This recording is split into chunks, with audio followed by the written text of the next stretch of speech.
would you say to people in crypto who are afraid of fully trusting what the Democratic Party or Kamala Harris is saying about crypto? Because this kind of shift towards being more crypto friendly apparently or seemingly came after Trump started becoming more pro-crypto. So it just felt like it was a response to that rather than a genuine realization of, okay, we actually need this technology to stay competitive. So I'd say two things. One, I think the generational change that we talked about is partly at work too, right? I mean, you had Booker and Torres and Gillibrand and others who were Democrats who were good on crypto early on. It wasn't a reaction to what was perceived as a political problem. And I think Kamala Harris is decidedly a different generation, obviously, than Joe Biden, and comes from an area where she's deeply conversant with people who are innovative technology leaders. This is not somebody who's, doesn't understand the players in the space, even though they may have disagreements. The other thing I'd say, the words trust and Donald Trump have a hard time being in the same sentence with any sense of perspective. And I would be very careful about saying, well, he's good on my issue, especially given that he, not so long ago was hostile to crypto, again, from a lack of understanding. He saw a political opening, clearly.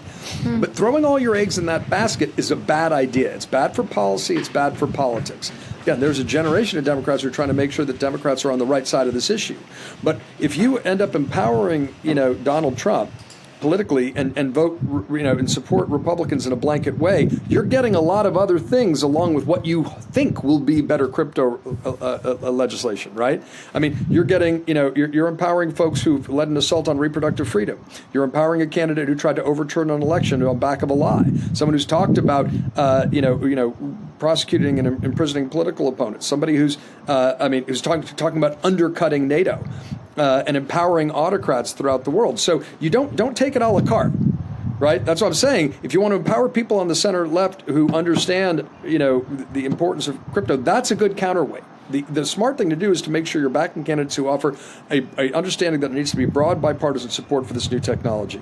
But if the crypto community gets partisan about this and ends up de facto backing Donald Trump and Republicans, they're getting everything else. And they shouldn't be in denial about that. Because if you don't have a stable liberal democracy and an alliance of democracies that value the rule of law and predictability, that's actually a larger danger to the growth of any technology, because you need a stable regulatory framework and a stable system of rules of laws in order to achieve the kind of broad-based prosperity and innovation we're looking for. There's a reason that innovators do better in liberal democracies than they do in autocracies, because the inherent unpredictability of autocracies ends up cutting off the head of the people who've innovated when they become threats to the government. So let's just be careful about creating a rationalization that throws in with a series of extremes that are contrary to the values the crypto industry is actually trying to advance.